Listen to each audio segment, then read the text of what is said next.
Excellency, Mr. Lieberman, Foreign Minister of Israel, distinguished members of the Israeli government, Excellencies, ladies and gentlemen.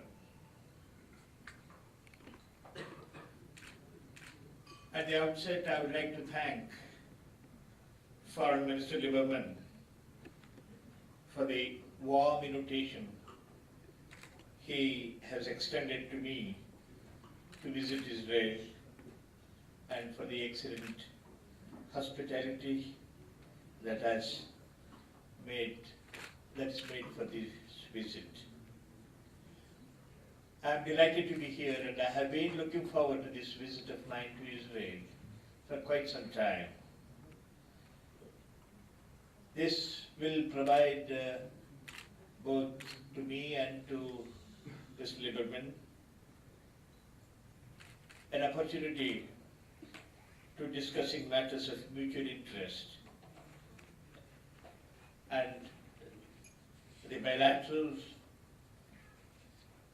considerations between our two countries. It is particular pleasure to be here today to launch the 20th anniversary of the establishment of diplomatic relations between India and Israel. I would like to thank Foreign Minister Lieberman and all members of this distinguished audience for being present with us on this, if I may say so, a very historic occasion. Excellencies, ladies and gentlemen, 20 years may appear to be a short period, but the impressive and multifaceted development of our bilateral relationship shows how much can be achieved even in a short span of 20 years, given the necessary commitment and the goodwill. Impressive strides have been made in areas of critical importance to both of our countries, from agriculture and water management to latest high-tech applications in communications, health, and energy. The reasons for this remarkable cooperation are not far to seek. Both our countries share common democratic values, which are demonstrated by an active and representative parliament, a strong judiciary based on common law principles, and an independent media. Both countries successfully focused efforts on human resource development, particularly in scientific and technological fields. And India, like Israel, sets great store by innovation as a game changer to bring about a radical changes. If Israel is known as the startup nation, then India too has declared the present decade as the decade of innovation. Economic complementarities, which arose the remarkable research and development achievements of Israel, to find full play in an open, democratic and growing economy like India, will further enhance the potential of this relationship. Mr. Foreign Minister, you would agree that this cooperation would not have been possible if there did not exist a wealth of goodwill and cultural empathy between the people of our two countries, demonstrated most obviously by the large number of Israeli tourists visiting India today. Indians and Israelis have shared the pain arising from the loss of innocent lives in the dastardly act of terror in Mumbai in 2008 and are determined to fight the forces of terror together.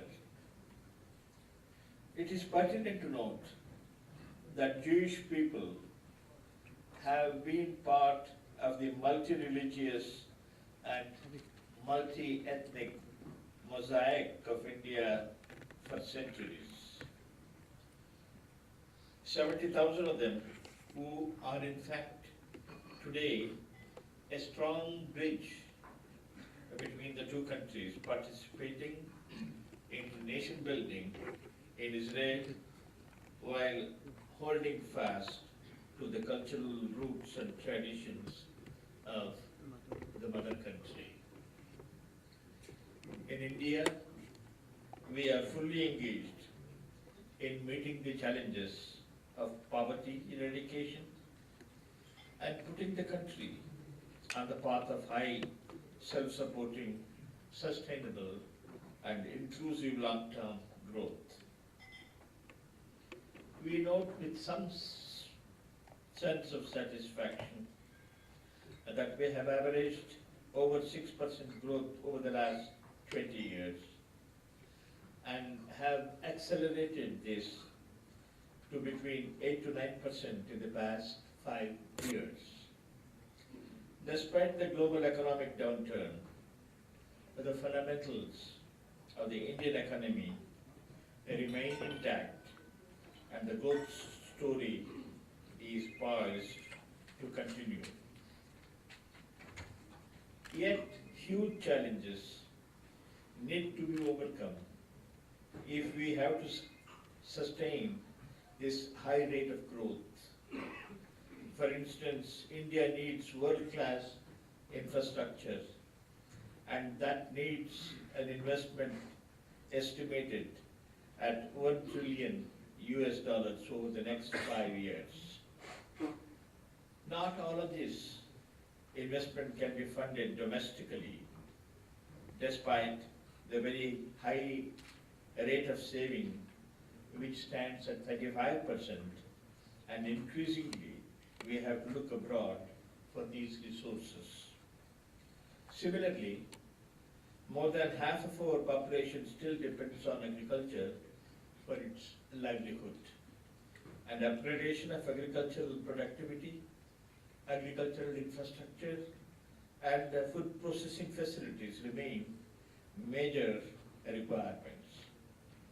To sustain our growth pattern, we need very significant energy inputs from abroad, both from conventional energy resources and through new and renewable sources of energy. Innovative solutions are indeed needed to solve problems related to people's health, rural communications, animal husbandry, green energy, health delivery systems, and so on. India's integration with the global economy, about 40% of our GDP is today related to external economy,